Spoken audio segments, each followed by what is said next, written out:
کے ساتھ اب عقل کیا ہے؟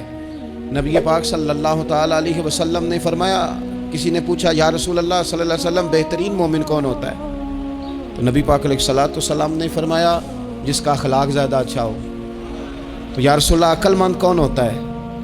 تو نبی پاک علیہ السلام نے فرمایا عقل مند وہ ہوتا ہے جو موت کو کثرت سے یاد کرے اور اپنی آخرت کی تیاری کرے۔ یہ عقل ہے، یہ شعور ہے۔ لیکن وہ چالاکی کے ساتھ دنیا داری میں بڑا اپنا نام بنا لے، بڑے پیسے جمع کر لے، بڑا جناب گھروندہ تیار کر لے، تو یہ چالاک ہے، عقل مند نہیں۔ فہم والے بنے، شعور والے بنے، اپنی زندگی فہم کے ساتھ گزاریں۔ آپ اپنے شعور کی بلندی کی طرف بڑھیں، اپنے بچوں کو تیز نہ کریں، چالاک نہ کریں۔ ایک درویش سے میری ملاقات ہوئی تو وہ بڑے بھولے بھالے تھے، ان کے بچے بھی بھولے بھالے تھے۔ میں نے سارے خاندان میں سب بھولے بھالے لوگ دیکھے، تو میں نے ان سے کہا کہ یہ کیا ماجرا ہے؟ تو کہنے لگے ہمارے دادا جی نے دعا کی تھی کہ یا اللہ میرے بچے چالاک نہ ہوں، یہ شاطر نہ ہوں، تیزیاں نہ کرنی آتی، یہ بھولے ہوں، درویش ہوں، سادہ ہوں۔ اولاد شعور تیز تراک ہو جائے نا، چالاک شاطر ہو جائیں، تو وہ تو ماں باپ کو بھی روز کوئی نہ کوئی کہانی ہی سناتے ہیں، وہ تو اپنے دائیں بائیں بھی کوئی نہ کوئی نیا قصہ ہی بیان کرتے ہیں۔ عقل مند بنے، شعور والا انہیں بنائیں، انہیں اچھے برے کی تمیز سکھائیں۔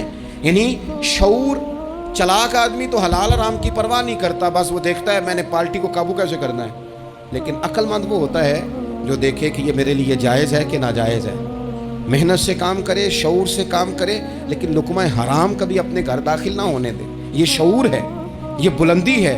یعنی شعور یہ ہے کہ اسے پتہ چلے کہ یہ حق میرا ہے، یہ میرے بھائی کا ہے، یہ حق میرا ہے، یہ میرے ملازم کا ہے، یہ حق میرا ہے، یہ میرے پڑوسی کا۔ یہ شعور ہے۔ اور چالاکی کیا ہے کہ وہ تیزی دکھائے اور سب کا مال ہڑپ کر کے اپنے گھر لے آئے اور کسی کو پتہ بھی نہ چلنا دے۔ یہ چالاکی ہے۔ چالاک نہ بنے، باشعور بنے، فہم والے بنے۔ میرے نبی پاک صلی اللہ تعالیٰ علیہ وسلم پر اللہ تعالیٰ نے جو قرآن مجید کتاب نازل کی، تو 300 کے لگ بھگ آیات قرآن پاک میں ایسی ہیں، جن کا زیادہ مطالعہ ہے وہ زیادہ جمع کر لیں گے۔ 300 کے قریب آیات ایسی ہیں جس میں اللہ تعالیٰ نے عقل اور شعور کی طرف بڑھنے کا حکم دیا ہے۔ فرمایا عقل والو غور کرو، تم دیکھتے نہیں زمین و آسمان میں اختلاف ہے، رات اور دن آتے جاتے ہیں، اس میں غور کرو، اس میں نشانیاں ہیں، پر ان کے لیے جو عقل رکھتے ہیں، جو شعوری بلندی رکھتے ہیں، تیزی نہیں، چالاکی نہیں، شاطر پن نہیں۔ ابو جہل جو تھا نا، وہ بیوقوف آدمی نہیں تھا، دور دراز سے لوگ اس کے پاس اپنے مقدمات کا فیصلہ کرانے آتے تھے۔ چالاک آدمی تھا، اتنی زبردست بات کرتا تھا، اتنی اچھی باتیں سناتا تھا کہ لوگ لوٹ پوٹ ہوتے تھے، گھنٹوں بیٹھ کے لوگ اس کی بات سنتے تھے۔ لیکن شاطر تھا، عقل مند نہیں تھا۔ اگر عقل مند ہوتا تو اسے نظر آ جاتا کہ وہ دیکھو آفتاب نبوت چمک رہا ہے، وہ غلام ہو جاتا ہے رسول پاک کا۔ لیکن وہ چالاک تھا، چالاکیاں کرتا رہا، تیزیاں دکھاتا رہا۔ اس نے اس ترتیب سے اسلام کی مخالفت کی۔ آپ دیکھیں نا، جس رات نبی پاک صلی اللہ علیہ وسلم کو شہید کرنے کا ارادہ ان ظالموں نے کیا ہے، تو بڑی پلاننگ کی۔ ہر قبیلے سے ایک ایک بندہ لے کے آؤ، ہر قبیلے سے، اور اس کے ہاتھ میں تلوار تھماؤ۔ جب ہر قبیلے کا بندہ ہوگا تو اگر معاذ اللہ حضور کو شہید کرنے میں کامیاب ہو گئے تو کسی ایک قبیلے پر الزام بھی نہیں آئے گا، اور بنو ہاشم کسی ایک قبیلے کا مقابلہ بھی نہیں کر سکیں گے۔ اس چالاکی سے، یہ قبیل لوگوں کی سمجھ میں باتیں نہیں آتی تھی، پر چالاک تھے، اس چالاکی سے یہ دین کی مخالفت کرتے تھے، یہ تیزی دکھا کے مخالفت کرتے تھے، اور جناب صدیق اکبر دفاع کی کوششیں کرتے تھے۔ وہ شعور کے ساتھ، فہم کے ساتھ انہوں نے بھی انداز اختیار کیا نا۔ انہوں نے چالاکی کی کہ ہر قبیلے سے ایک ایک بندہ، وہ تو اللہ کی حکمت تھی کہ سرکار نے ایک مٹھی میں پکڑ کے مٹی پھینکی تو ان کی آنکھوں کے آگے اللہ تبارک و تعالیٰ نے پردے ڈال دیے۔ لیکن اس کے مقابلے میں حضرت صدیق اکبر فہم و فراست کا، شعور کا وہ مظاہرہ کر رہے ہیں۔ وہ کیسا بندوبست کرتے ہیں؟ کہتے ہیں اپنے غلام سے کہ 2 اونٹنیاں موٹی تازی، ان کو تم نے لے کے غار کے اس جانب آ جانا ہے۔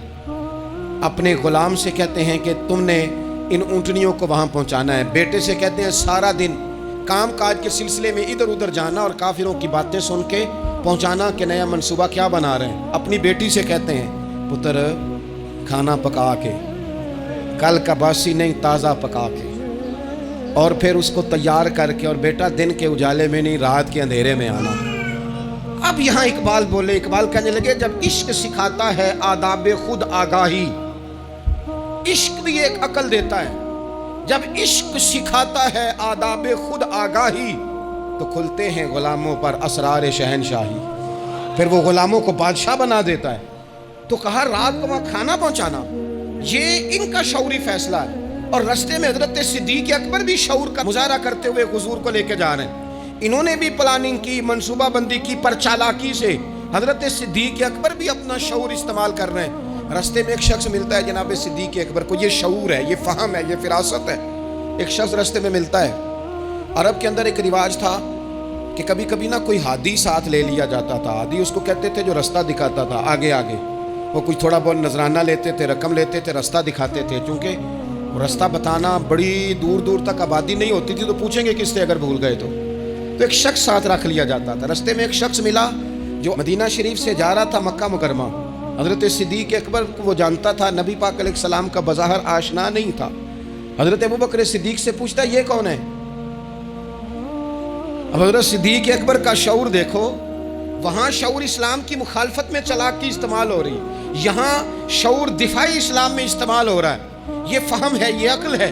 حضرت صدیق اکبر رضی اللہ تعالیٰ عنہ فوراً سوچنے لگے, فرمانے لگے اگر حضور کا نام بتا دیا یہ تو جاتے ہی فوراً ان کو بتائے گا کہ میں نے نبی پاک کو جاتے دیکھا ہے.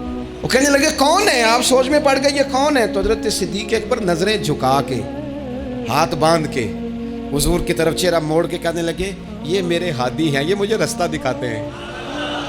اب وہ کچے مزاج کا تھا نا, وہ سمجھا مکے سے مدینے کا رستہ دکھاتے ہیں. حضرت صدیق اکبر بتا رہے تھے یہ مجھے جنت کا رستہ دکھاتے ہیں, رب کی معرفت کا رستہ دکھاتے ہیں. یہ بھی شعور ہے جب عشق سکھاتا ہے آداب خود آگاہی. پھر کھلتے ہیں غلاموں پر اسرار شہنشاہی. عطار ہو, رومی ہو, رازی ہو, غزالی ہو, کچھ ہاتھ نہیں آتا بے آہ و سحرگاہی. عزیز بھائی, آپ اپنا شعور اگر صحیح جگہ استعمال کریں تو فہم بن جائے گا, فراست بن جائے گا, فائدہ مند ہو جائے گا. لیکن نہیں, چلاکی کی طرف لوگ بڑھنے لگے, پتے پھینکنے لگے, کہانیاں سنانے لگے.